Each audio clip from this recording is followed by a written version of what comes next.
Good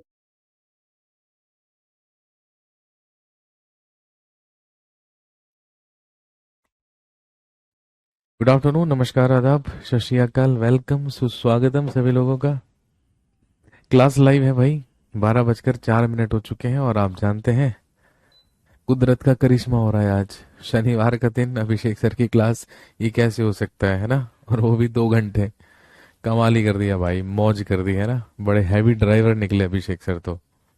कमाल। आधे से ज्यादा लोगों को तो सुबह से बेचैनी हो रही होगी, नहीं?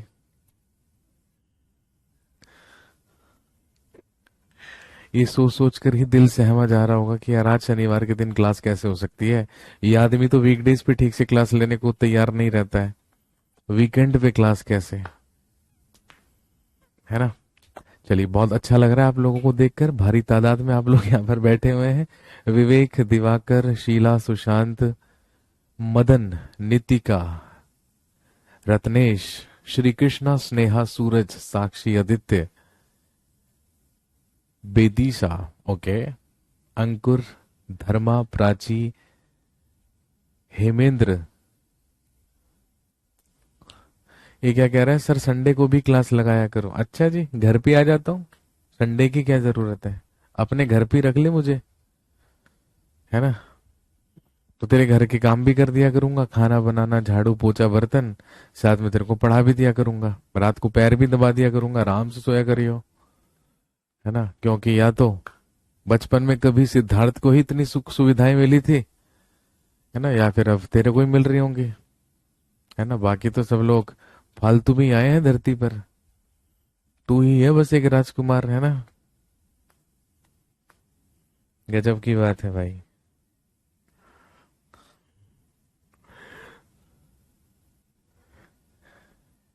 गजब की बात है भाई। बताओ। अब लोग कह रहे हो कि ग्रेट सर जी, क्या बेइज्जती करी। अरे भैया, बेइज्जती कहाँ करी? कल मैंने आपको बताया तो था। अनामिका पूछ रही हैं आपको आता है खाना बनाना। अरे भैया, चलिए, बहुत अच्छा लगा हमें जानकर कि अभी आप हमारे बारे में रियलिटी नहीं जानते हैं। अगर आपको हमारे बारे में रियलिटी पता होती तो आप ये बात ना करते यहाँ पर। अभिषेक सर से ये पूछना कि उन्हें खाना बनाना आता है क्या, ये बिल्कुल वैसा ही है जैसे सूरज को रोशनी दिखाना, जैसे सूरज की तरफ टॉर्च मारना। गजब की बात है। शीला कह रही है कि अब ये खाने का राज भी खोल दीजिए। नहीं, ये राज को राज ही रहने देते हैं तो बढ़िया रहेगा। शीला समझ गई है कि अभिषेक सर किस राज की बात कर रहे हैं, तो उन्होंने इसीलिए हमें तुरंत कह दिया कि ये वाला राज भी खोल दो। जैसे कल आती क्लास में एक राज खुला। हाँ, ये देखो, राम जन्म जानते हैं हमारे बारे में भाई। जिन लोगों ने हमें फेसबुक पे, इंस्टाग्राम पे फॉलो किया हुआ है, जो लोग फेसबुक से हमारे साथ जुड़े हुए हैं, वो हमारे बारे में जानते हैं कि भाई अभिषेक सर पहले क्या हुआ करते थे, है ना।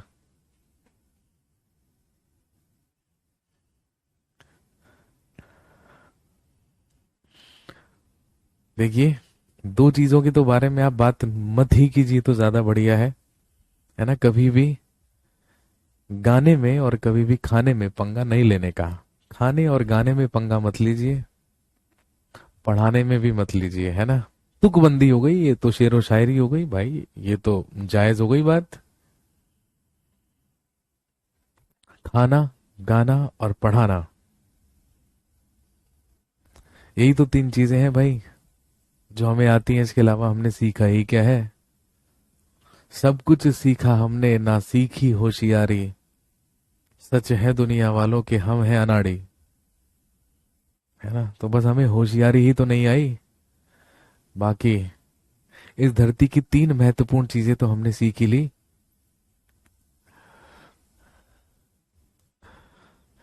सर, आपने फॉलो बैक नहीं किया है इंस्टा पे? बिल्कुल भाई, अभी मैंने देखा नहीं है एक्चुअली। अब मेरी 2 बजे के बाद क्लास नहीं होगी। आज सैटरडे है, कल छुट्टी है। तो मैंने आपसे वादा किया था, यदि आप मुझे इंस्टाग्राम पे मैसेज करेंगे तो मैं आपको रिप्लाई जरूर करूंगा। तो आज दोपहर से मैं आप लोगों को रिप्लाई करने शुरू करूंगा, और मुझे मालूम है कि रात के 11-12 बज जाएंगे आराम से रिप्लाई करते करते। तो आज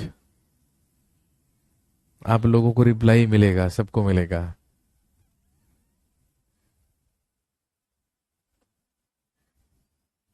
सर एक गाना सुना दो। क्या बात है भाई, पहले पढ़ लेते हैं मेरे भाई। देखो शनिवार को इतना सेक्रीफाइस करके, इतना बलिदान करके मैंने क्लास रखी है, पहले थोड़ा सा पढ़ लेते हैं, है ना।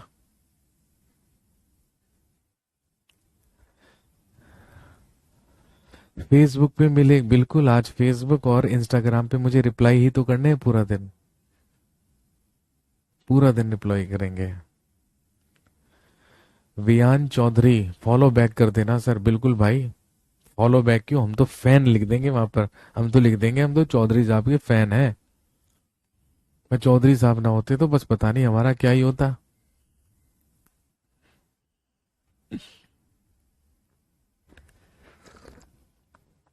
आह,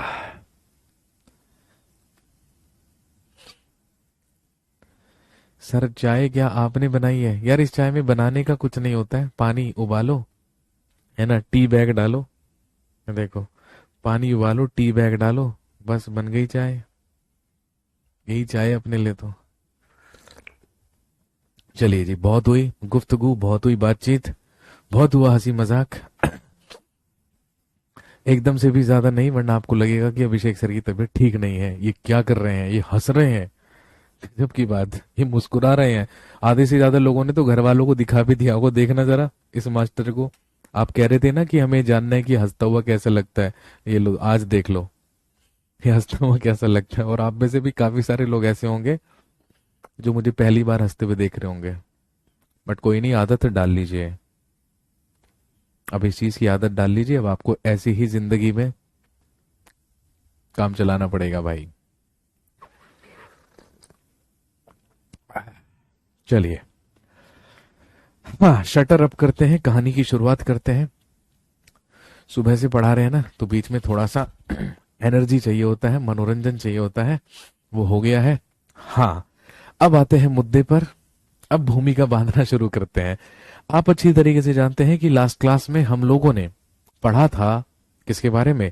पोस्ट मॉडर्न पीरियड के बारे में, या मौर्योत्तर काल के बारे में। मौर्योत्तर काल का मतलब, पोस्ट मॉडर्न पीरियड का मतलब वो पीरियड जो मौर्यन डायनेस्टी या मौर्य वंश के खत्म होने के बाद आया, और वो पीरियड या वो शासक जिन्होंने मौर्य वंश खत्म होने के बाद मगध में शासन किया। और आप अच्छी तरीके से जानते हैं कि लास्ट हमने 3 डायनेस्टीज पोस्ट मॉडर्न पीरियड में पढ़ी थी, जिसमें सबसे पहले हमने शुंगा डायनेस्टी या शुंग वंश के बारे में बात की। शुंग वंश के बारे में पढ़ने के बाद फिर हमने बात की कण्वा डायनेस्टी, कण्व वंश की, और फिर हमने बात की आंध्र सातवाहन वंश की। और आप जानते हैं कि आंध्र सातवाहन वंश का ही अंतिम शासक हुआ पुलमावी तृतीय, पुलमावी थर्ड। और लगभग तीसरी शताब्दी तक सातवाहनों का शासन रहा। एक बड़ा साम्राज्य था सातवाहनों का। भाई इतिहासकार कहते हैं दोनों समुद्रों को मिलाकर शासन किया करते थे। दोनों समुद्र को मिलाने का मतलब समझ रहे हैं ना? अरब सागर से लेकर बंगाल खाड़ी तक, अरब सागर से लेकर बंगाल की खाड़ी तक पूरा साम्राज्य विस्तृत था किसका? सातवाहनों का।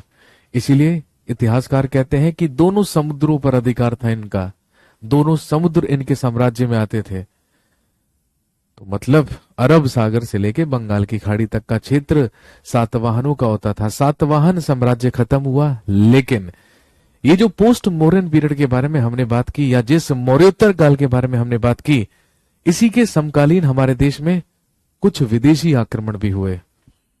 कुछ विदेशी आक्रमण जो हमने प्री मॉडर्न पीरियड में पढ़े थे, पूर्व मौर्य काल में पढ़े थे। पर्शियन इन्वेजन, ईरानियों का आक्रमण, और फिर हमने बात की थी ग्रीक इन्वेजन या यूनानियों के आक्रमण के बारे में। क्लियर? ये क्या पूछ रहा है, क्या तब हिंद महासागर नहीं था? अब देखो, मैं सागर की बात कर रहा हूं, आप पूछ रहे हो महासागर।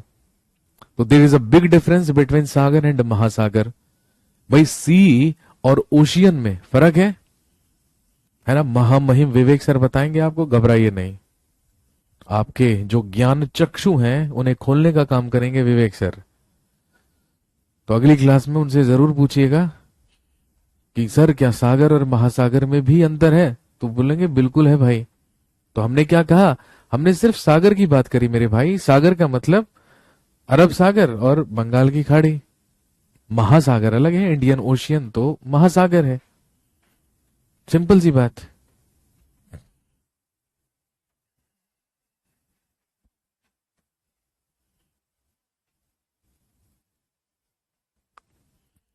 सर मेरा एग्जाम है 17-18 अगस्त में पीजीटी का। ओके, सिलेबस कंप्लीट हो जाएगा।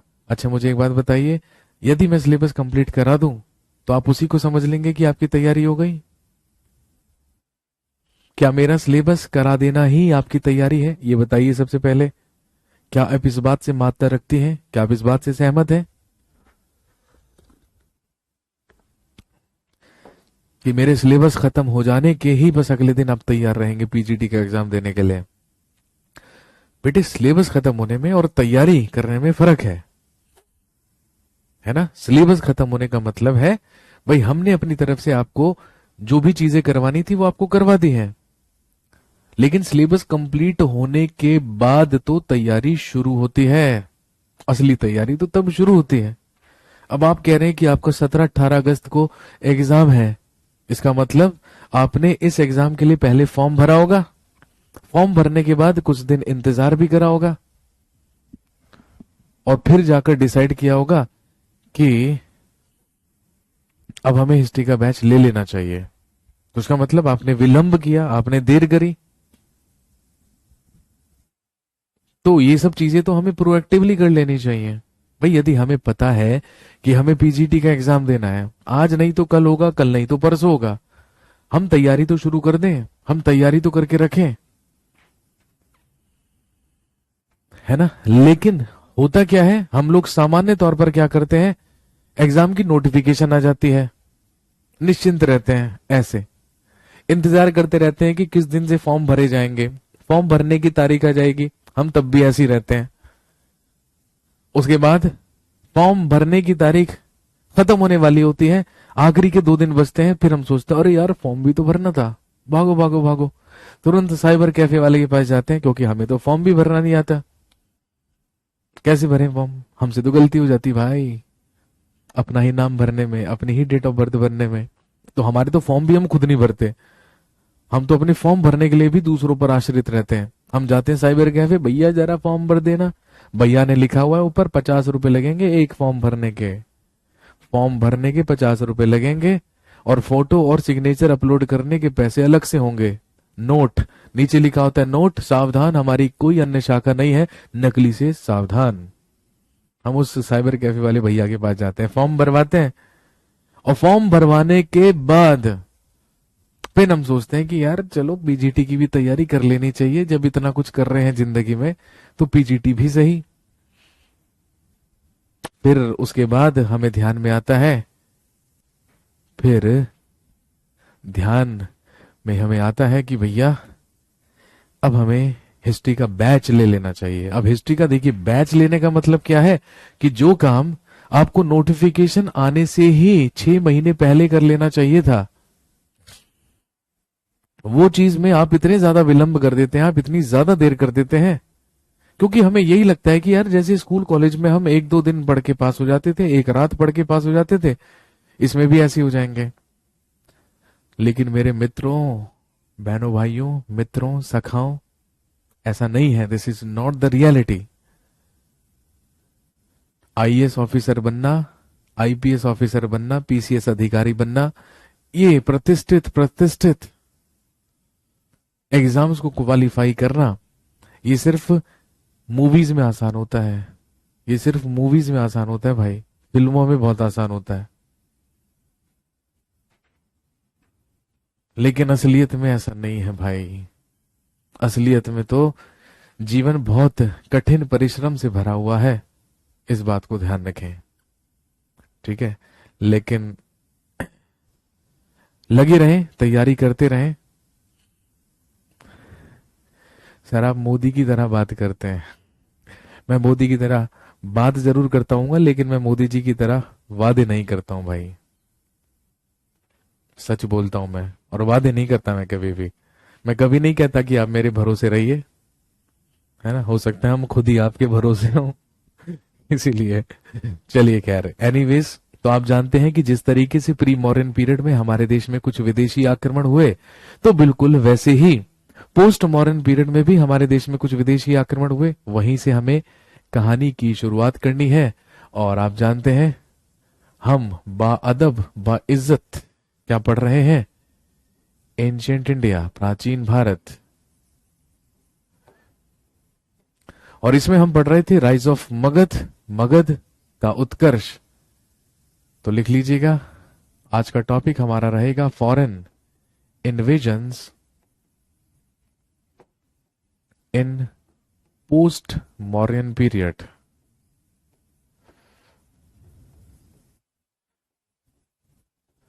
हिंदी में लिखेंगे मौर्योत्तर काल में विदेशी आक्रमण।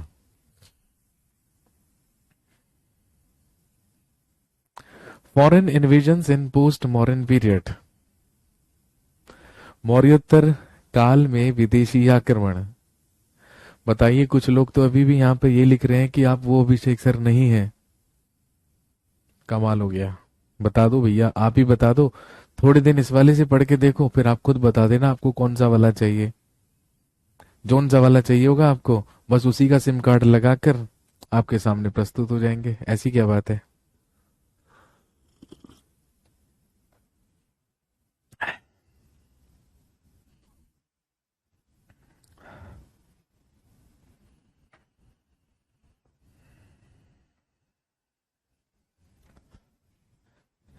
सर, हम इतिहास के एक काल से दूसरे काल में कैसे आते हैं?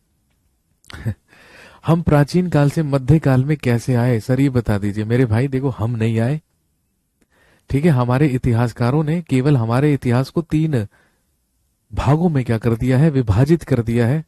तीन कालों में विभाजित कर दिया है। अब इसको आप किसी भी आधार पर कह सकते हैं, ठीक है। सबसे पहला आधार तो देखो ये भी हो सकता है कि यार, जब तक हमारे देश में हिंदुओं ने शासन किया, जब अब तक हमारे देश में हिंदुओं का शासन होता रहा, तो यह प्राचीन काल चलता रहा। और जैसे ही शक्तियां हिंदुओं के हाथों से मुसलमानों के हाथों में चली गई, ट्रांजिशन हुआ ना, बदलाव हुआ। हर चीज का बदलाव हुआ, चाहे वो कला संस्कृति का हो, चाहे वो खान पान का हो, चाहे वो पहनावे का हो, हर चीज का बदलाव हुआ। चाहे वो धर्म का हो, धर्म को मानने का हो, हर चीज बदली। शासन व्यवस्था बदली। उसी बदलाव को हमने क्या कह दिया, अब हम प्राचीन से मध्यकाल में आ गए। समझ गए बात? 1000 साल तक मुसलमानों का राज चलता रहा, रूल चलता रहा। अब धीरे धीरे वही शक्ति किसके पास जाने लगी? ब्रिटिशर्स के पास, यूरोपियंस के पास।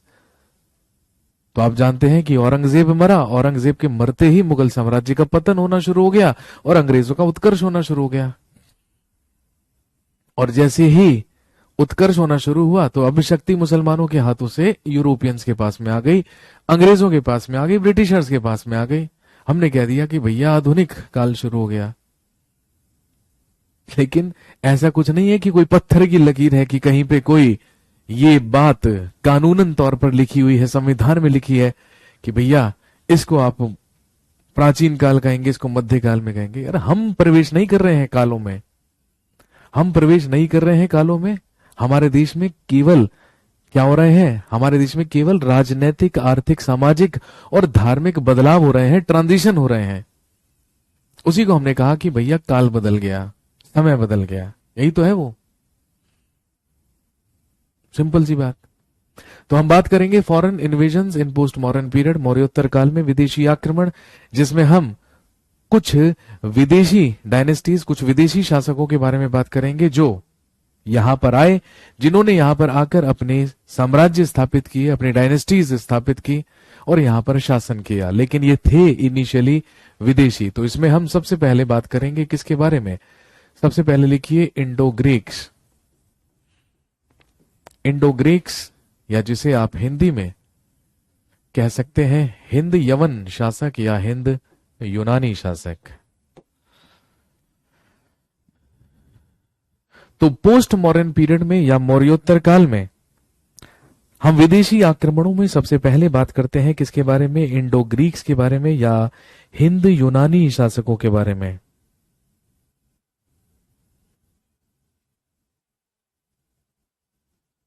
तो हेडिंग डाल लीजिए, सबसे पहले हम बात कर रहे हैं हिंद यूनानियों के बारे में, इंडो ग्रीक्स के बारे में।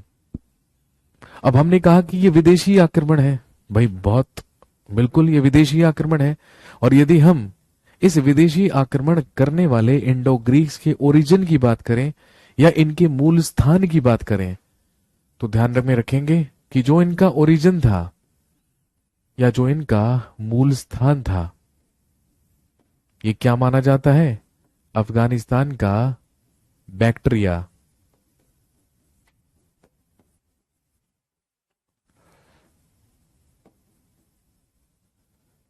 तो ध्यान रखेंगे अफगानिस्तान के बैक्ट्रिया नामक स्थल से आना हुआ था किसका, इंडो ग्रीक्स का।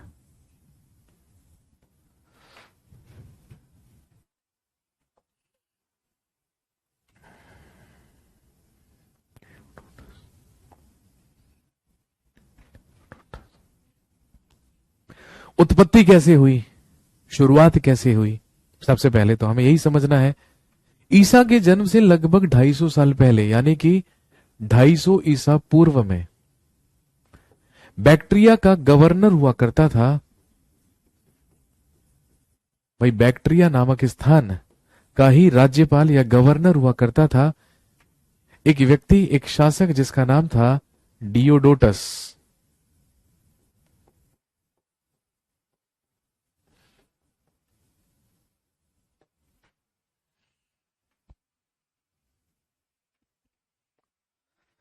लगभग 250 ईसा पूर्व में, लगभग 250 बीसी में, ध्यान रखेंगे, बैक्ट्रिया का गवर्नर डियोडोटस नाम का व्यक्ति हुआ करता था या डियोडोटस हुआ करता था। और ये जो बैक्ट्रिया का गवर्नर था, ये किस साम्राज्य के अधीन हुआ करता था, भाई ये साम्राज्य था सेल्यूकस निकेटर का। याद है, वही सेल्यूकस निकेटर जो यूनानी शासक था, जो चंद्रगुप्त मौर्य के शासनकाल में अटैक भी करने आया था। चंद्रगुप्त मौर्य और सेल्यूकस निकेटर के बीच में संधि भी हुई थी, और यही सेल्यूकस निकेटर कभी सिकंदर महान का सेनापति भी था। इसी का तो साम्राज्य चल रहा था, इसी का तो एम्पायर चल रहा था, और इसी के साम्राज्य में बैक्ट्रिया का ही एक गवर्नर हुआ करता था जिसका नाम था डियोडोटस। नाम ध्यान रखेंगे। तो जो डियोडोटस था, जो बैक्ट्रिया का गवर्नर था, भाई ये गवर्नर तो सेल्यूकस निकेटर के साम्राज्य के ही अधीन था, लेकिन लिखेंगे he declared himself as an independent ruler in Bactria. इसने खुद को बैक्ट्रिया में एक स्वतंत्र शासक घोषित किया।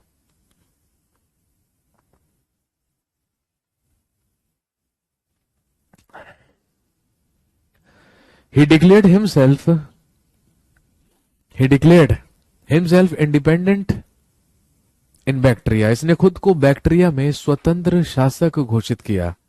कहने का मतलब, अब ये सेल्यूकस निकेटर के साम्राज्य के अधीन नहीं, बल्कि इंडिपेंडेंटली शासन कर रहा था। कहां पर, बैक्ट्रिया में। वेट करेंगे।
जी, वेलकम बैक।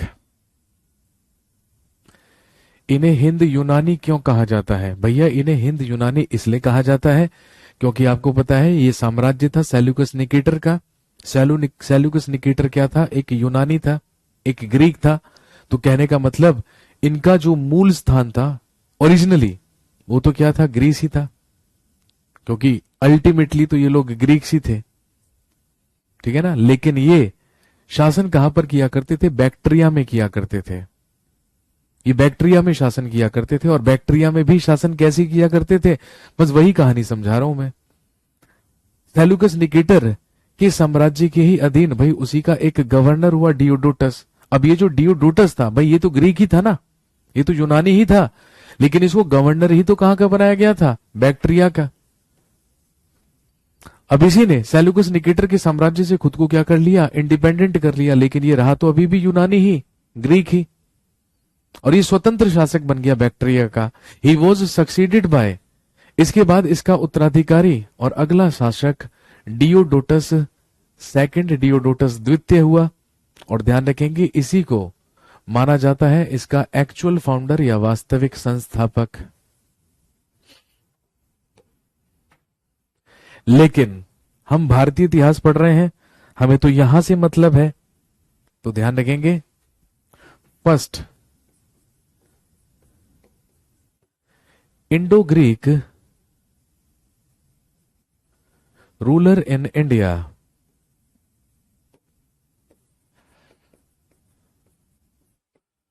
भारत में प्रथम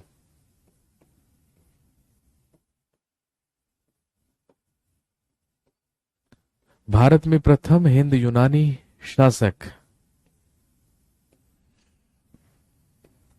first Indo Greek ruler in India, या भारत में प्रथम हिंद यूनानी शासक, ध्यान रखेंगे, माना जाता है डेमेट्रियस फर्स्ट, या डेमेट्रियस प्रथम। यदि आपसे एग्जाम में पूछे कि बताइए भारत में इंडो ग्रीक्स का संस्थापक कौन था, या हिंद यूनानियों का प्रथम शासक कौन था, तो आप आंसर क्या करेंगे? डिमेट्रियस फर्स्ट या डिमेट्रियस प्रथम आंसर करेंगे।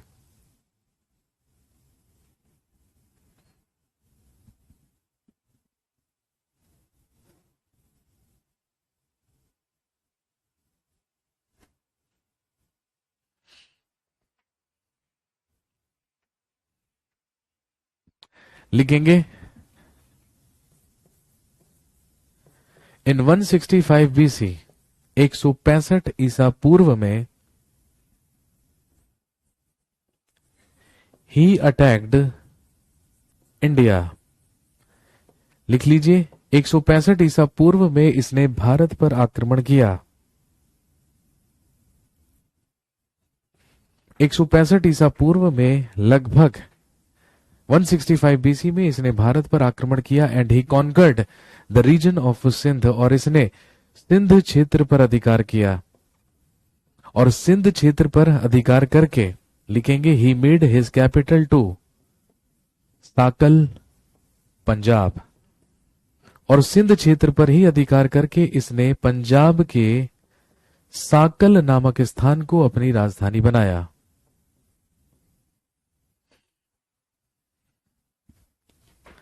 ही made his capital to Sakal Punjab, इसने पंजाब के साकल को अपनी राजधानी बनाया।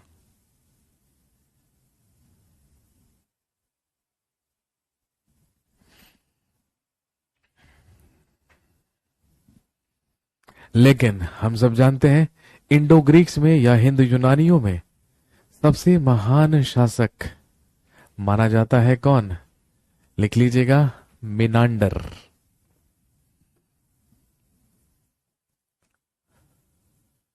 The greatest ruler of Indo Greeks was Menander. लिखेंगे हिंद यूनानियों का सबसे महान शासक मिनांडर हुआ।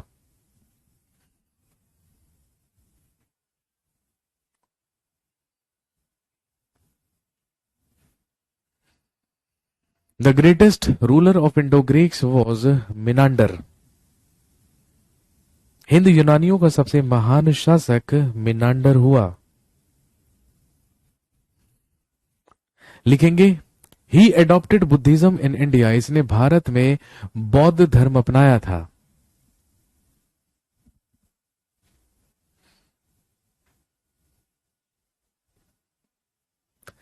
ही एडॉप्टेड बुद्धिज्म इन इंडिया। इसने भारत में बौद्ध धर्म अपनाया था।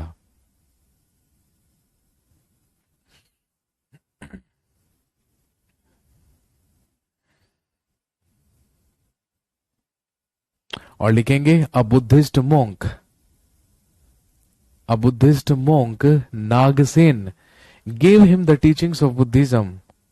और बौद्ध भिक्षुक नागसेन के द्वारा इसे बौद्ध धर्म की शिक्षाएं दी गई थी।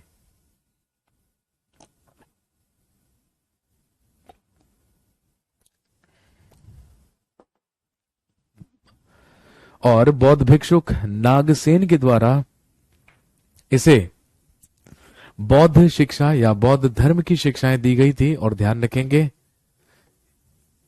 एक बुद्धिस्ट टेक्स्ट, एक बौद्ध ग्रंथ जिसका नाम क्या है, आप सबने नाम सुना होगा, मिलिंद पन्हो। एक बौद्ध ग्रंथ मिलिंद पन्हो से ही हमें मिनांडर के बारे में जानकारी मिलती है। और ध्यान रखेंगे मिलिंद पन्हो नामक ग्रंथ में ही मिनांडर को ही तो क्या कहा गया है, मिलिंद कहा गया है। तो कहने का मतलब भारतीय लेखकों ने मिनांडर को ही क्या बताया है, मिलिंद बताया है।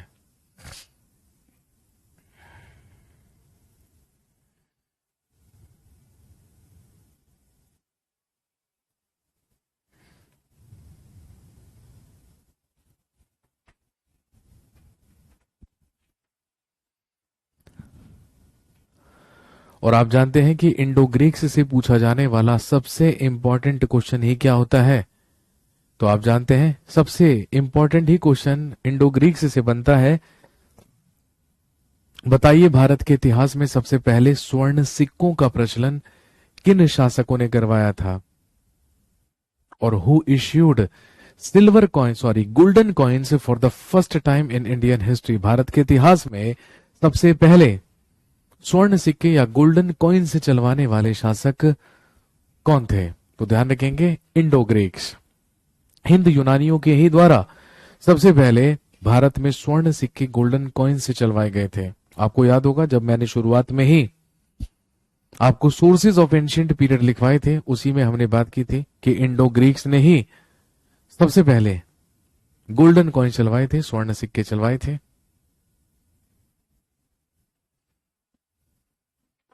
और इंडो ग्रीक्स में वो स्वर्ण सिक्के ऐसा कहा जाता है मिनांडर के ही शासनकाल में चले थे। तो इंडो ग्रीक्स को कंट्रीब्यूशन जाता है, योगदान जाता है किसका, सोने के सिक्के चलवाने का, गोल्डन कॉइन से चलवाने का। इंडो ग्रीक्स के बाद लिखिए सीथियंस।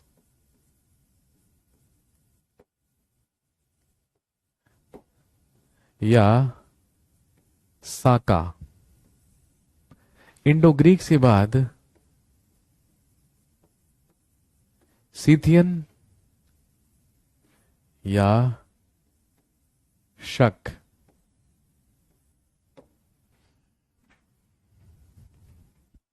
सीथियंस या शक।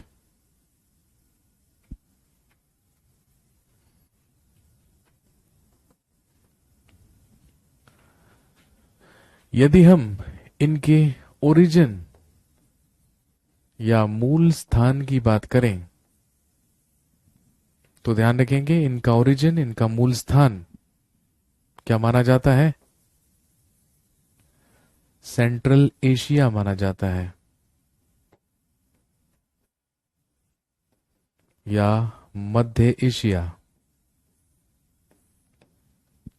सीथियंस या शक, सीथियंस या शक बिलोंग करते थे सेंट्रल एशिया से या मध्य एशिया से। और ध्यान रखेंगे दे हैड लिखेंगे दे हैड 5 ब्रांचेस। लिखेंगे इनकी 5 शाखाएं थी। दे हैड 5 ब्रांचेस, इनकी 5 शाखाएं थी।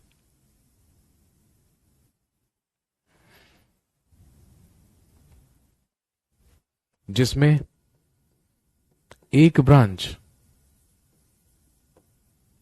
अफगानिस्तान में हुआ करती थी,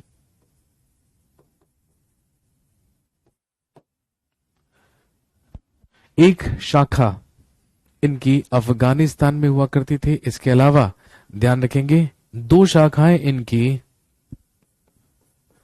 नॉर्थ उत्तरापथ, या जिसे क्या कहा जाता था, उत्तरी क्षत्रप कहा जाता था। 2 शाखाएं इनकी नॉर्थ में हुआ करती थी, और हम सब जानते हैं इनकी उत्तर में 2 शाखाएं कौन कौन सी थी। एक तक्षशिला और दूसरी मथुरा।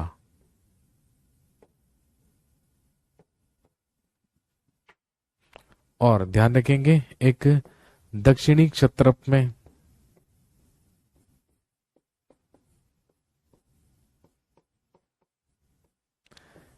दो शाखाएं उत्तरी क्षत्रप में और 2 शाखाएं दक्षिणी क्षत्रप में। भाई आप जानते हैं कि पहले भारत उत्तर और दक्षिण में ही क्या था, डिवाइडेड था। ठीक है, उत्तर भारत को उत्तरापथ कहते थे, दक्षिण भारत को दक्षिणापथ कहते थे, या फिर उत्तर भारत को उत्तरी क्षत्रप कहा जाता था और दक्षिण भारत को दक्षिणी क्षत्रप। अब आप इसको दक्षिण कह लीजिए या पश्चिम कह लीजिए, बात एक ही है, क्योंकि उस समय प्राचीन काल में तो भारत केवल उत्तर और दक्षिण में ही क्या था, डिवाइडेड था। और यदि हम दक्षिणी की बात करें, बेसिकली दक्षिणी क्षत्रप में डायरेक्शन तो वेस्ट ही थी, वो तो पश्चिम ही था, क्योंकि हम सब जानते हैं ये 2 शाखाएं कौन कौन सी थी। एक नासिक, तो भाई आप जानते हैं कि महाराष्ट्र में है नासिक, और दूसरा उज्जैन जो कि एमपी में है, मध्य प्रदेश। उज्जैन कह लीजिए, मालवा कह लीजिए, एक ही बात है।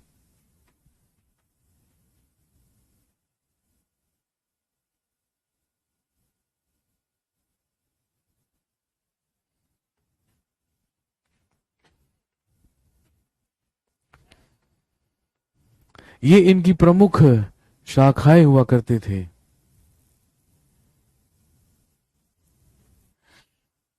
लेकिन ध्यान रखेंगे इनिशियली जो मथुरा शाखा में शक हुआ करते थे या सीथियंस हुआ करते थे, ये इनिशियली उज्जैन या मालवा में ही शासन किया करते थे। लेकिन ध्यान रखेंगे उज्जैन का ही एक शासक हुआ करता था 57 बीसी में, जिसका नाम था विक्रमादित्य।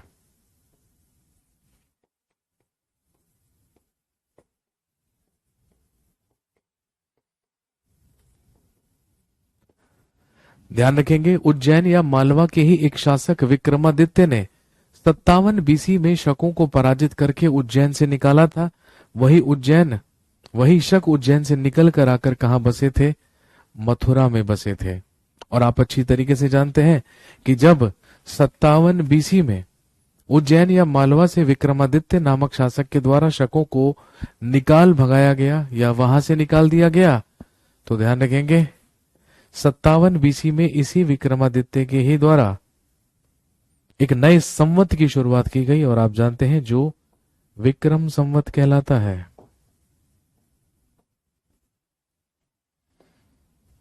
और आप जानते हैं कि यही विक्रम संवत हमारा क्या है, हिंदू धर्म के अनुसार अब आने जाना वाला संवत है विक्रमी संवत, जो ग्रेगोरियन कैलेंडर के शुरू होने से 57 साल पहले ही शुरू हो चुका था। इसीलिए मैंने कहा 57 बीसी, 57 बीसी। इसीलिए आप जानते हैं कि वैसे तो अभी वर्ष 2021 से चल रहा है ना।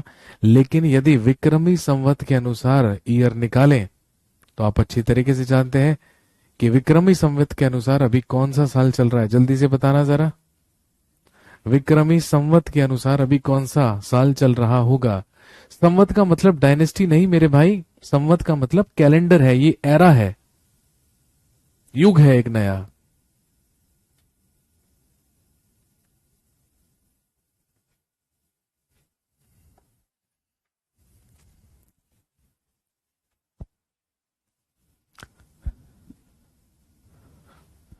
बिल्कुल, प्रतीक, नेहा और हिमांशु बिल्कुल सही बता रहे हैं। भाई 2021 चल रहा है तो 2021 में आप 57 जोड़ देंगे, और जब 2021 में 57 जोड़ दिए जाएंगे तो आप अच्छी तरीके से जानते हैं कि वो कितना बन जाएगा, 2078 बन जाएगा। 2078 विक्रमी संवत के अनुसार 57 ऐड करना है।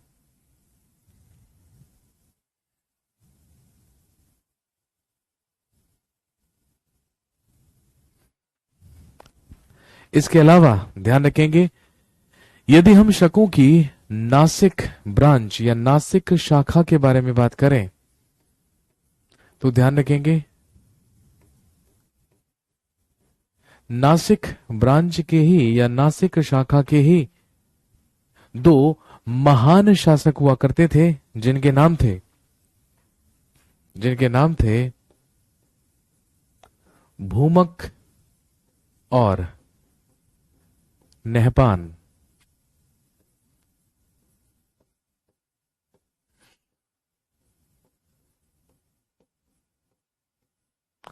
भूमक और नहपान, इन्हें नासिक शाखा का सबसे महान शासक माना जाता है।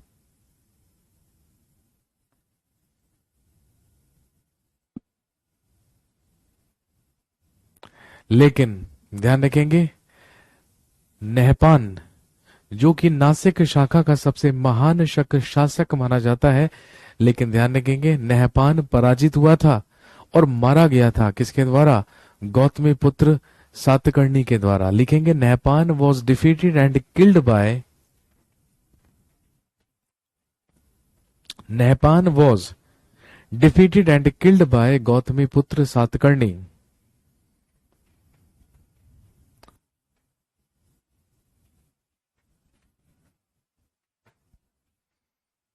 नहपान को पराजित कर गौतमी पुत्र सातकर्णी ने इसकी हत्या की थी।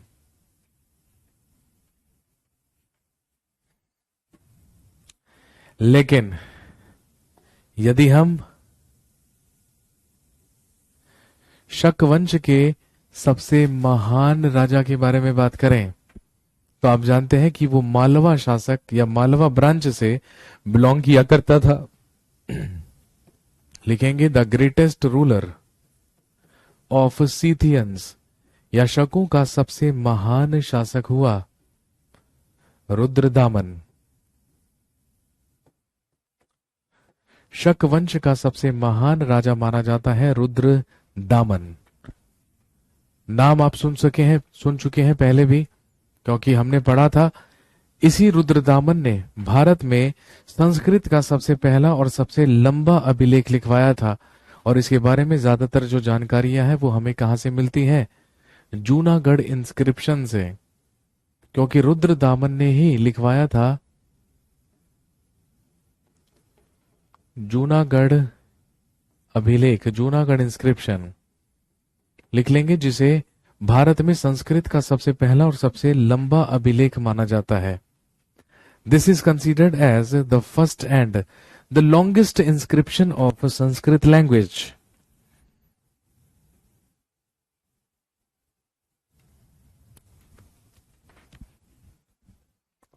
और हमने पढ़ा भी था कि रुद्रदामन के ही द्वारा सौराष्ट्र के गिरनार पर्वत पर चंद्रगुप्त मौर्य द्वारा बनवाई गई सुदर्शन लेक या सुदर्शन झील की सबसे पहली मरम्मत या सबसे पहला जीर्णोद्धार भी किसके द्वारा करवाया गया? रुद्रदामन के द्वारा करवाया गया। शक वंश का सबसे महान शासक रुद्रदामन था, और ध्यान रखेंगे रुद्रदामन के ही द्वारा सौराष्ट्र में गिरनार पर्वत पर सुदर्शन झील की सबसे पहली बार मरम्मत करवाई गई थी। और ध्यान रखेंगे उस समय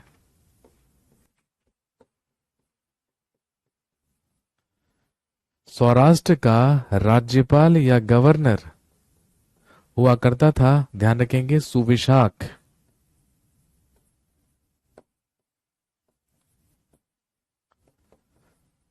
तो जब रुद्रदामन शक वंश का शासक था, तो ध्यान रखेंगे उसी के अधीन जो सौराष्ट्र था, तो सौराष्ट्र का ही राज्यपाल कौन हुआ करता था? सुविशाख हुआ करता था।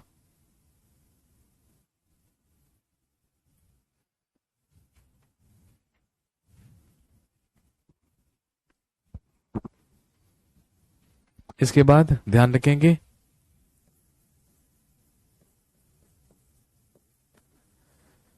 The last ruler of Scythians या साका डायनेस्टी वॉज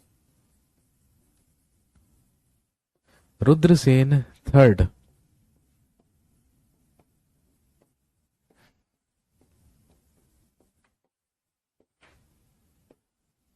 लिख लीजिएगा, शक वंश का अंतिम शासक, शक वंश का अंतिम शासक रुद्रसेन तृतीय हुआ। शक वंश का अंतिम राजा या अंतिम शासक हुआ रुद्रसेन थर्ड या रुद्रसेन तृतीय। लिखेंगे Rudrasena third. Rudrasena third was killed by Chandragupta second. Rudrasena third की हत्या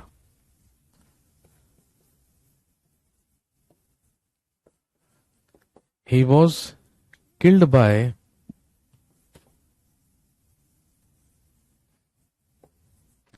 चंद्रगुप्त सेकंड।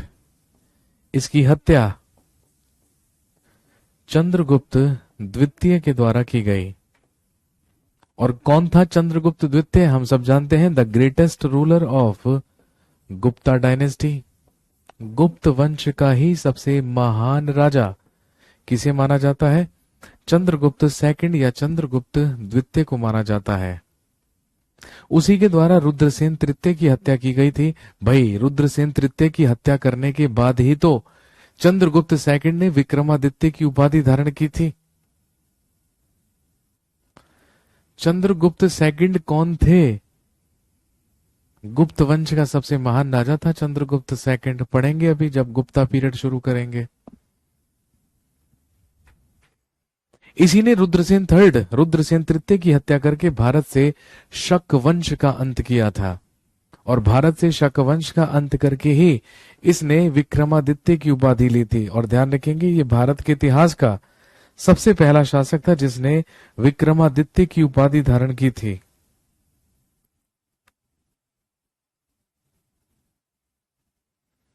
तो ध्यान रखेंगे, भारत में विक्रमादित्य की उपाधि धारण लेने वाला सबसे पहला शासक भी कौन कहलाता है? चंद्रगुप्त सेकंड कहलाता है।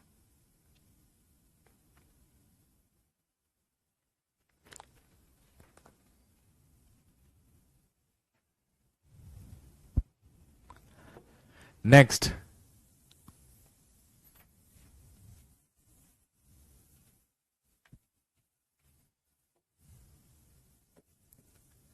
अगले लिखिए पर्थियंस या जो कहलाते हैं पहलव।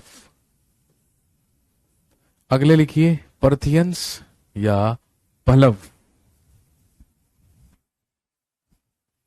और ध्यान रखेंगे देयर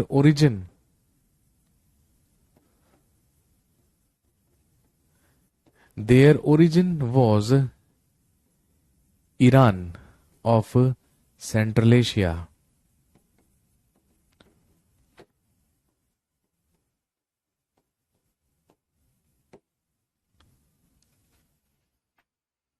पर्थियंस या पहलव जिनका मूल स्थान माना जाता है मध्य एशिया का ईरान, पर्शिया, और ध्यान रखेंगे, the first ruler of Parthians in India was mouse.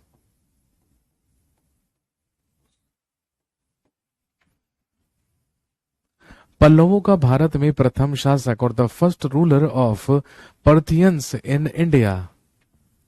What is Vikramaditya? मेरे भाई, Vikramaditya was a title which had been taken by 14 rulers in Indian history। Vikramaditya एक उपाधि है जो भारत के इतिहास में 14 शासकों के द्वारा धारण की गई है, जिसमें सबसे पहले धारण की थी चंद्रगुप्त सेकंड ने। अब मुझे आप चंद्रगुप्त सेकंड तक पहुंचने नहीं दोगे, तब तक आपके पेट में दर्द होता रहेगा। विक्रमादित्य की उपाधि 2 शब्दों से मिलकर बनी है, विक्रम जमा आदित्य। आदित्य का मतलब सूर्य, सूर्यदेव अदिति के पुत्र हैं तो आदित्य कहलाते हैं। तो जिसका विक्रम सूर्यदेव जैसा हो, जिसका विक्रम आदित्य जैसा हो, वही शासक विक्रमादित्य कहलाता है भाई।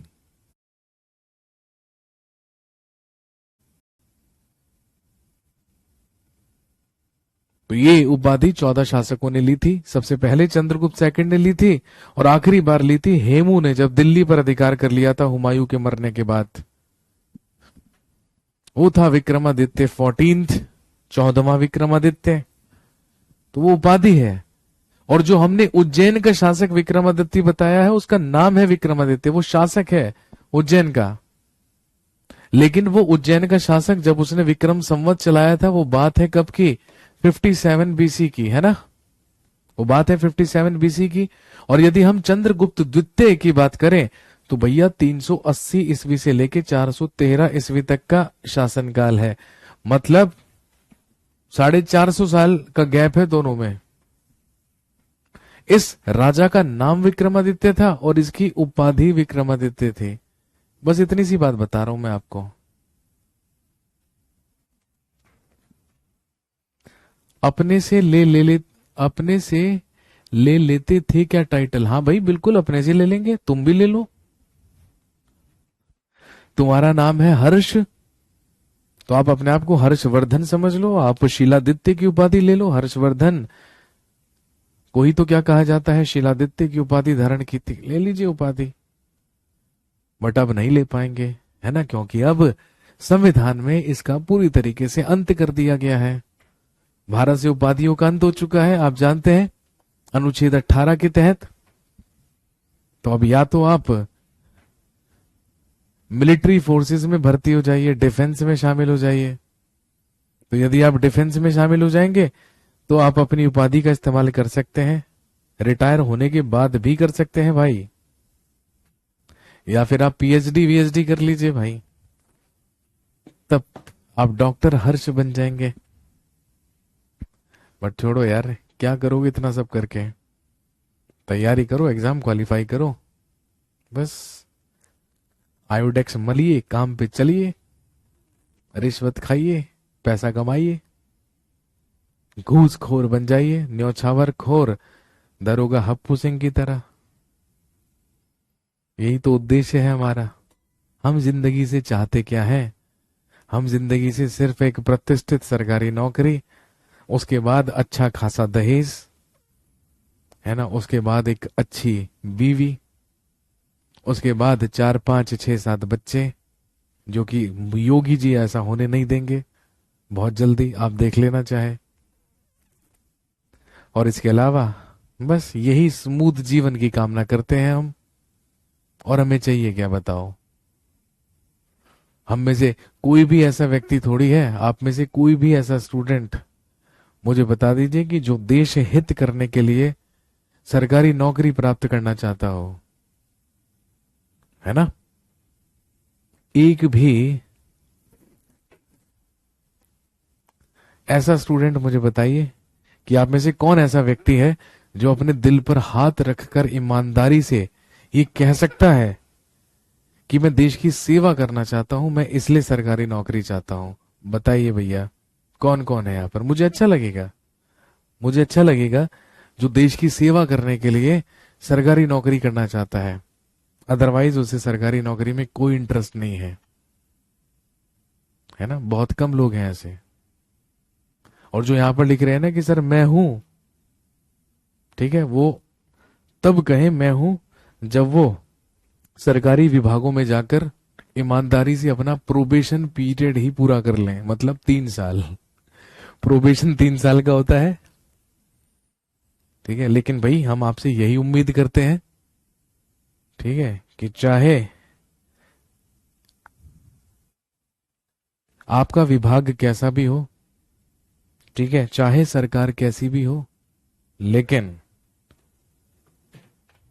आप को पूरी निष्ठा और ईमानदारी के साथ काम करना चाहिए, तभी मजा है ना। देखो, चर्चित तो दोनों ही लोग होते हैं। जो बेहद करप्ट लोग हैं वो भी हमेशा में चर्चा का विषय रहते हैं, उन्हें भी सब लोग जानते होते हैं। और जो जरूरत से ज्यादा ईमानदार लोग होते हैं वो भी हमेशा चर्चा में होते हैं। बस फर्क इतना सा है कि जो करप्ट ऑफिसर्स होते हैं, जो हमेशा में चर्चा में रहते हैं, उन्हें शायद उतनी चैन की नींद नहीं आ पाती होगी जितनी चैन से वो लोग सो जाते हैं जो पूरी ईमानदारी और निष्ठा से अपना काम करते हैं।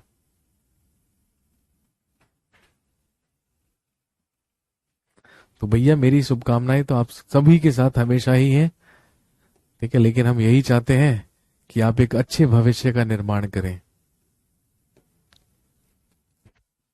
है ना। हम केवल और केवल ये डायलॉग ना मारे कि यार देश का क्या हाल हो गए हैं, देश का हाल बुरा हो गया है ना, देश खराब हो गया है, देश के सिस्टम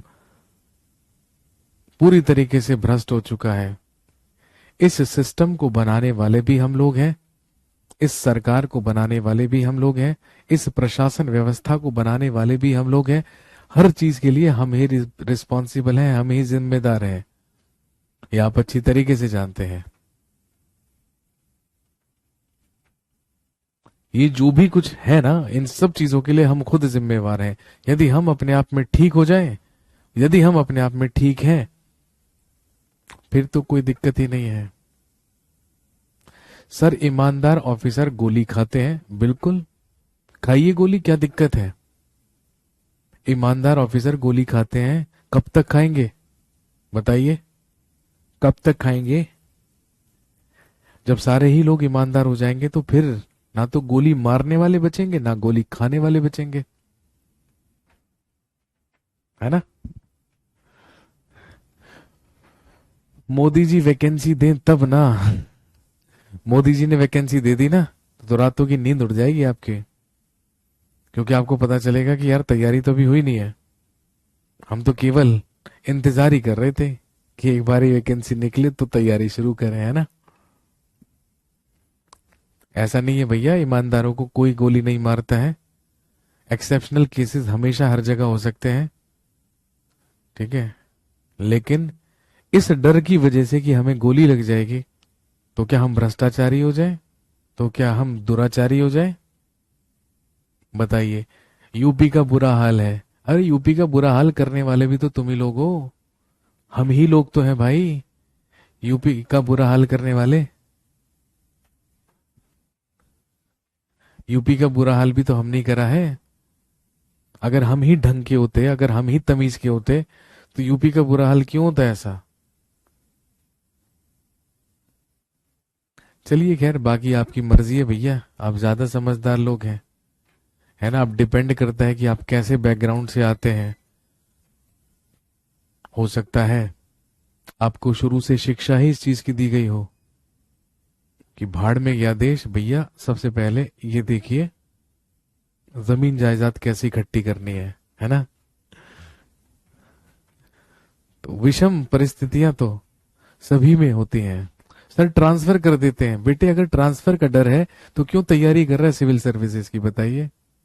आप मेरे को कह रहे हो कि ईमानदार ऑफिसर्स की ट्रांसफर कर देते हैं, ईमानदारों को गोली मार देते हैं, ईमानदारों को ढंग से काम नहीं करने देते। जब आपको ये सब चीजें पता है तो आप क्यों तैयारी कर रहे हैं, बताइए। क्यों सिविल सर्विसेज की तैयारी कर रहे हैं, जाके पकोड़े तलिए। अगर सही तरीके से निष्ठा से काम नहीं कर सकते तो आपको उसकी तैयारी करने का कोई हक नहीं है, इस बात को ध्यान में रखिए। अगर आईएएस बनने का सोचा है तो इन विषम स्थितियों के बारे में भी सोचा ही होगा, और ये सारी की सारी चीजों के बारे में भी आपने दिमाग में सोचा ही होगा, तभी तो आपने तैयारी करनी शुरू की। अगर इन सब चीजों को झेल सकते हो तो ही तैयारी कीजिए, अदरवाइज छोड़ दीजिए, क्या दिक्कत है। और हमारे देश में तो भैया सबसे ज्यादा आत्महत्या करने वाले लोग ही आईएएस ऑफिसर्स होते हैं। 24/7 की नौकरी, 24/7, 24 घंटे 7 दिन। रात को 2 बजे भी अगर जिले में आग लगेगी तो जाना पड़ेगा तुरंत उठ के। इन सारी की सारी विषम स्थितियों का तो पता ही होगा पहले से। तो जब हर चीज का पता है तो उस हिसाब से डिसाइड कीजिए कि तैयारी करनी है या नहीं करनी है ना। हम तो तैयारी इसलिए कर रहे हैं क्योंकि बस हमें नौकरी चाहिए, है ना। कुछ उद्देश्य रखने बहुत जरूरी है भाई। लाइफ में कुछ वैल्यूज रखनी बहुत ज्यादा जरूरी है, जो बहुत काम आती हैं। पर्थियंस या पल्लवों का भारत में सबसे पहला शासक माउस को माना जाता है, ध्यान रखेंगे। लेकिन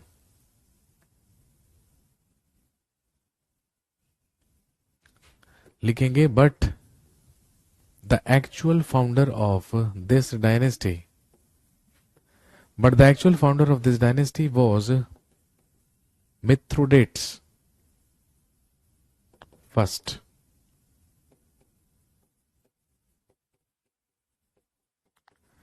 लेकिन इस वंश का वास्तविक संस्थापक मिथ्रोडेट्स प्रथम को माना जाता है। He was the actual founder. लेकिन आप अच्छी तरीके से जानते हैं, एक ही व्यक्ति का नाम याद रखना है। The greatest ruler of this dynasty was Gondophernes first. इस वंश का महानतम शासक गोंदो फर्नेस प्रथम हुआ। भाई क्योंकि महानतम शासक है,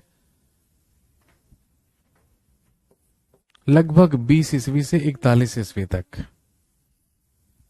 ताकि एक आइडिया लग जाए कि भाई किस टाइम था। फर्स्ट सेंचुरी, प्रथम शताब्दी। इस वंश का सबसे महान शासक गोंदो फर्निस प्रथम या फर्स्ट को माना जाता है। और ध्यान रखेंगे, he made his capital, he made his capital to Takshashila. इसने तक्षशिला को अपनी राजधानी बनाया था। He made Takshashila his capital, इसने अपनी राजधानी तक्षशिला को बनाया था।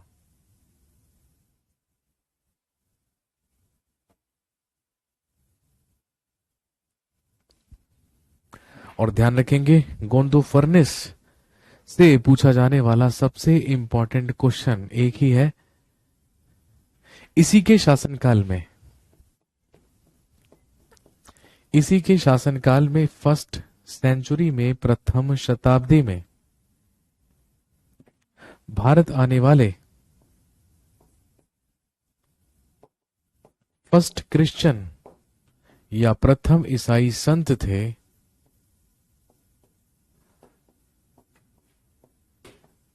Saint Thomas.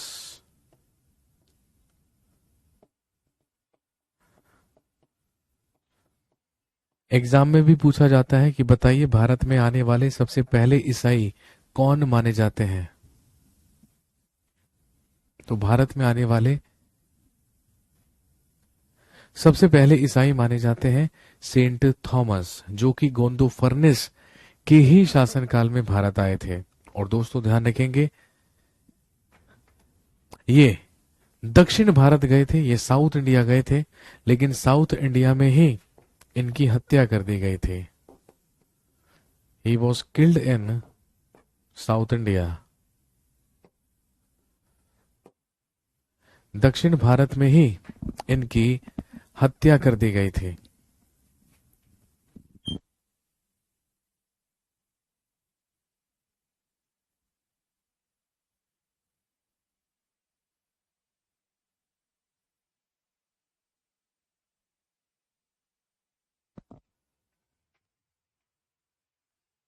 इसके बाद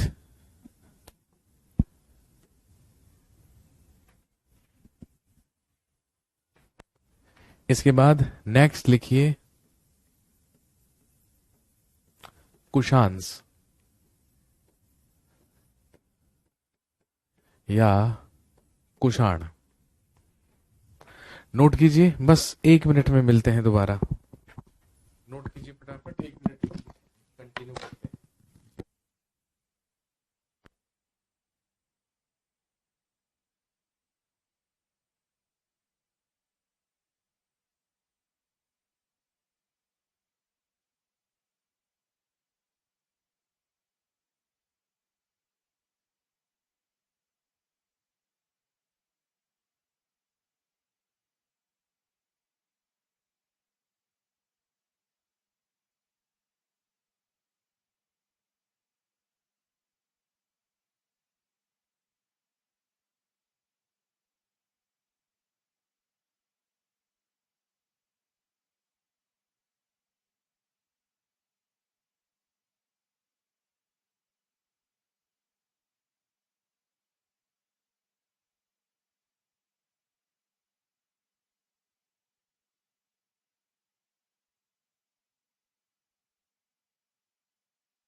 जी, वेलकम बैक।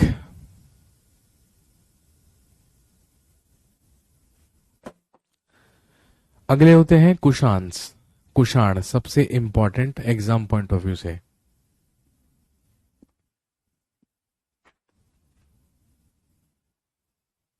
लिखेंगे देयर ओरिजिन,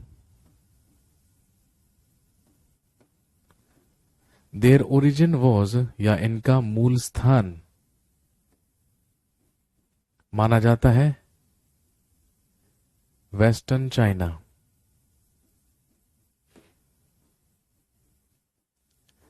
या पश्चिमी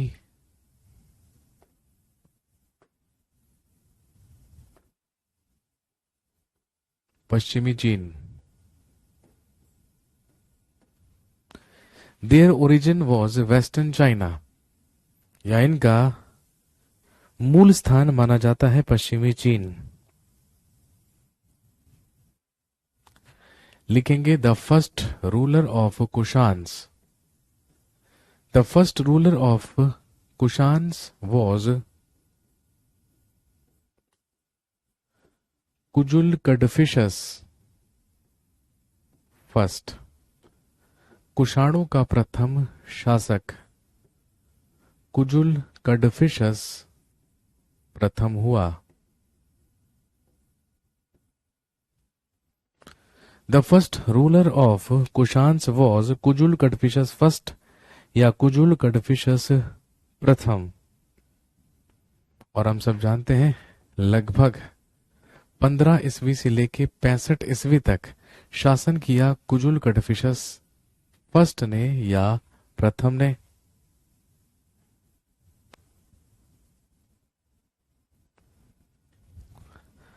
लिखेंगे ही इश्यूड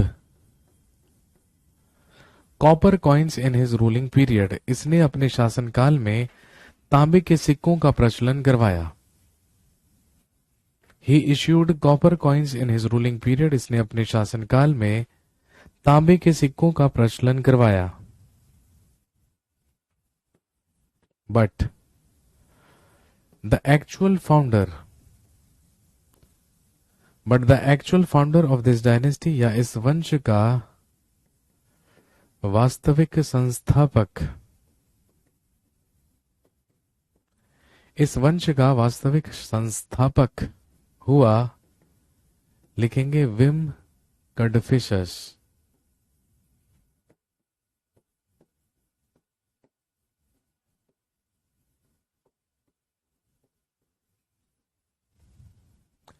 इस वंश का वास्तविक संस्थापक माना जाता है विम कडफिशस को। और आप जानते हैं जिसने लगभग 65 ईस्वी से लेकर 78 ईस्वी तक शासन किया कुषाण डायनेस्टी में या कुषाण वंश में।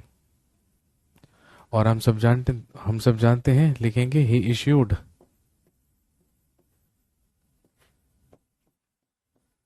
Copper and gold coins in his ruling period. अपने शासनकाल में इसने तांबे एवं स्वर्ण सिक्कों का प्रचलन करवाया।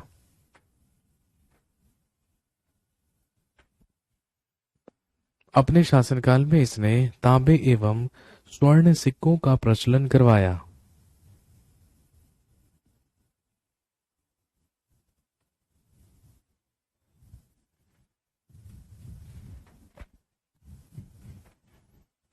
और ध्यान रखेंगे जो सिक्के विम कडफिशस के द्वारा जारी करवाए गए थे उनमें एक तरफ ध्यान रखेंगे यूनानी और खरोष्टी लिपि लिखी होती थी और दूसरी तरफ शिव पार्वती की आकृति बनी होती थी।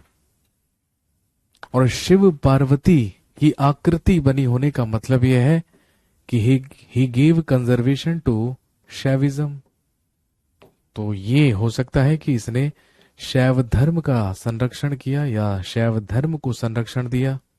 इसीलिए इसके सिक्कों पर शिव पार्वती और नंदी, इसके सिक्कों पर शिव पार्वती और नंदी की आकृति मिलती है।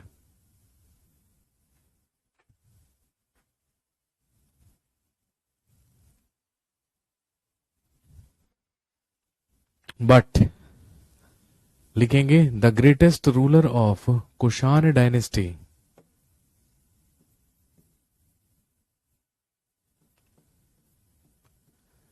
The greatest ruler of Kushan dynasty, Kushan वंश का महानतम शासक बना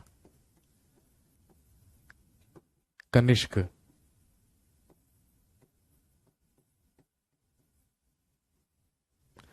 कुषाण वंश का महानतम शासक कहलाता है कनिष्क। और हम सब जानते हैं लगभग 78 ईस्वी से लेकर 105 ईस्वी तक कुषाण वंश में शासन किया कनिष्क ने।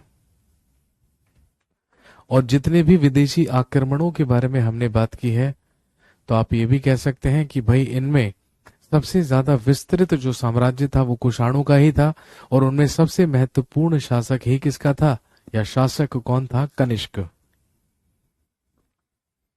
लिखेंगे in first century he organized, in first century he organized fourth Buddhist council, in first century he organized fourth Buddhist council in Kundalvan Kashmir. इसने कश्मीर के कुंडलवन में, इसने कश्मीर के कुंडलवन में चौथी बौद्ध महासंगीति का आयोजन करवाया।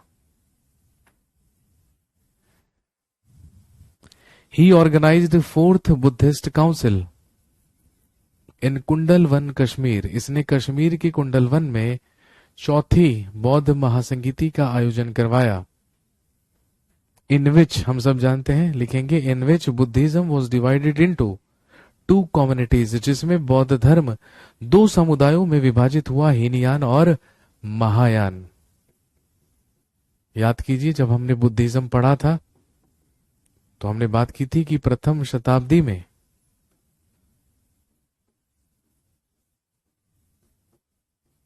फोर्थ बुद्धिस्ट काउंसिल का आयोजन करवाने वाला ही कौन था? कनिष्क। जो कहां पर हुई थी? कुंडलवन कश्मीर, जो कश्मीर के कुंडलवन में हुई थी। और हम सब जानते हैं इसी में Buddhism was divided into two communities, बौद्ध धर्म दो समुदायों में विभाजित हो गया था। एक कहलाए थे हीनयान,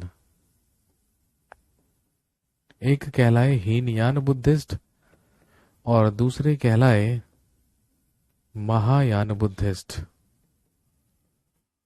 तो हीनयान और महायान में विभाजित हुए थे बौद्ध, बुद्धिज्म।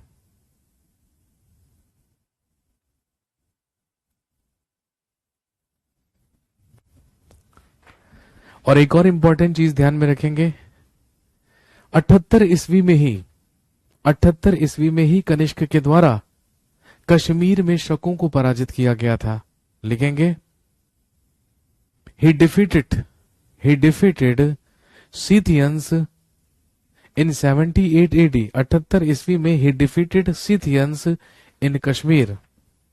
78 ईस्वी में इसने शकों को कश्मीर में पराजित किया। और ध्यान रखेंगे, कश्मीर में सीथियंस या शकों को पराजित करके ही ये सिंहासन पर बैठा था। और 78 ईस्वी में कनिष्क के ही द्वारा चलवाया गया था हमारा राष्ट्रीय संवत, जो क्या कहलाता है, साका संवत या शक संवत। 78 ईस्वी में इसी के द्वारा शक संवत की शुरुआत की गई थी। और इसके अलावा लिखेंगे, he was first ruler he was first ruler who issued he was first ruler who issued pure gold coins। शुद्ध स्वर्ण सिक्कों का प्रचलन कराने वाला, शुद्ध स्वर्ण सिक्कों का प्रचलन करवाने वाला ये प्रथम शासक था। He was first ruler who issued pure gold coins। शुद्ध स्वर्ण सिक्कों का प्रचलन करवाने वाला ये प्रथम शासक था।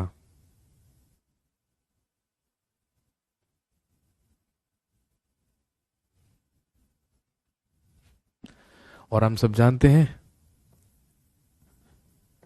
कुषाण वंश में कनिष्क की राजधानी पेशावर हुआ करती थी।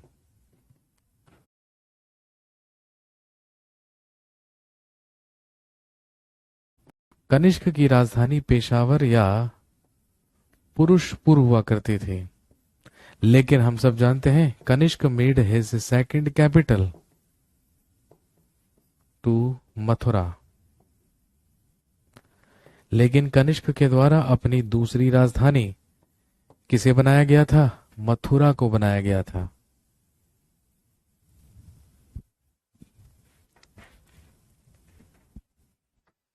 लिखेंगे, during his ruling period Kanishka defeated a Chinese ruler.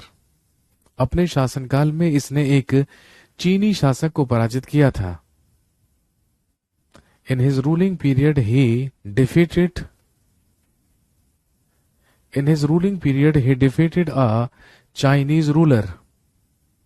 अपने शासनकाल में इसने एक चीनी शासक को पराजित किया था, ध्यान रखेंगे, जिसका नाम था पांचाओ।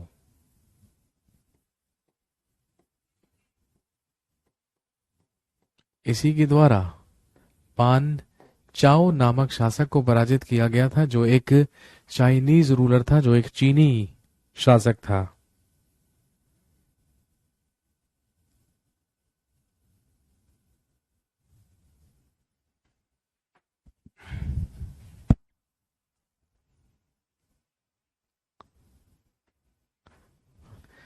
लिखेंगे, there were two Buddhist monks in his court. इसके दरबार में 2 बौद्ध भिक्षुक रहा करते थे।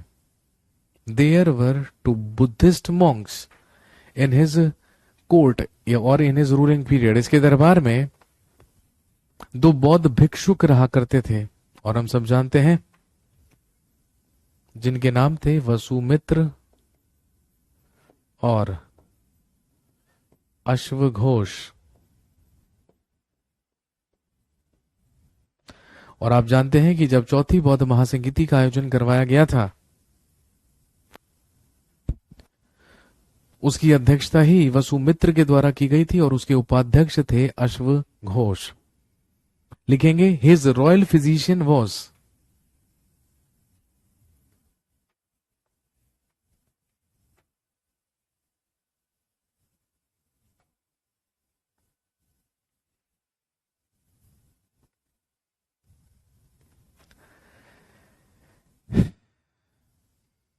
His royal physician was Charak, लिखेंगे इसका राजवैद्य चरक हुआ करता था।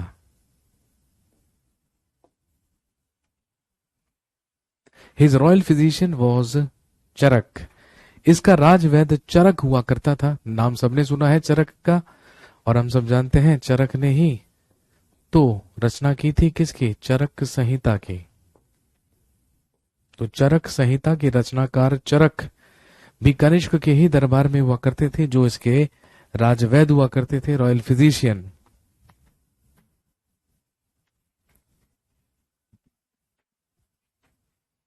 इसके अलावा लिख लीजिएगा, कनिष्क के ही शासनकाल से भारत में मूर्ति कला की भी शुरुआत हुई। और you can say that the sculptures art was started from the ruling period of Kanishka. Kanishka के ही शासनकाल से स्कल्पचर्स शुरू हुए या फिर मूर्ति कला की शुरुआत हुई। और हम सब अच्छी तरीके से जानते हैं कि भारत में मूर्ति कला के या भारत में मूर्ति बनाने की दो कलाएं प्रसिद्ध हुआ करती थी, या दो आर्ट्स हुआ करती थी, जो कि क्या कहलाती थी, हम सब जानते हैं। एक कहलाती थी गांधार आर्ट, एक कहलाती थी गांधार शैली, और दूसरी कहलाती थी मथुरा आर्ट या मथुरा शैली। और क्योंकि मैंने आपको बताया था कि हीनयान बुद्धिस्ट तो मूर्ति पूजा में विश्वास नहीं करते थे, लेकिन जो महायान थे वो गौतम बुद्ध को मानव रूप में उनकी मूर्ति बनाकर पूजा करते थे।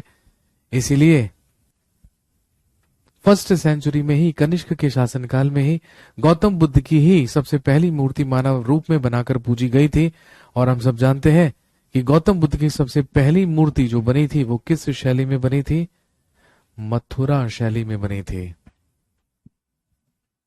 3री शताब्दी तक कुषाणों का शासन चलता रहा, लेकिन 3री शताब्दी में जैसे जैसे कुषाणों की शक्ति कमजोर होने लगी, कुषाणों की शक्ति क्षीण होने लगी, तो आप अच्छी तरीके से जानते हैं कि कुषाणों के ही दरबार में कुछ सामंत हुआ करते थे, जिन्होंने खुद को कुषाणों से स्वतंत्र घोषित कर दिया और स्वतंत्र घोषित करके एक नए साम्राज्य की स्थापना की, जिसे हम गुप्त साम्राज्य या गुप्ता एम्पायर कहते हैं। तो कहने का मतलब हम सब जानते हैं 3rd सेंचुरी में शुरुआत हुई किसकी, गुप्ता पीरियड की या गुप्त काल की। तो ये थे पोस्ट मॉडर्न पीरियड में होने वाले कुछ विदेशी आक्रमण या कुछ फॉरेन इन्वेजन्स। तो यहां पर दोस्तों समाप्त होता है राइज ऑफ मगध टॉपिक या मगध का उत्कर्ष टॉपिक। आज की कहानी को यहीं पर समाप्त कर रहे हैं, आज के लिए इतना काफी है। और जब अगली क्लास में आपसे मुलाकात होगी तो अगले 2 टॉपिक हैं जो हमें पढ़ने हैं, या तो हम शुरू करेंगे गुप्ता पीरियड या तो हम शुरू करेंगे गुप्त काल, ठीक है, नहीं तो हम शुरू करेंगे साउथ इंडिया का संगम पीरियड या संगम युग। तो आज के लिए इतना काफी है। हैव अ नाइस वीकेंड, खुश रहिए, मजे कीजिए और साथ साथ तैयारी भी करते रहिए। आपसे मुलाकात होगी सोमवार को, तब तक के लिए थैंक यू वेरी मच, शुक्रिया, धन्यवाद।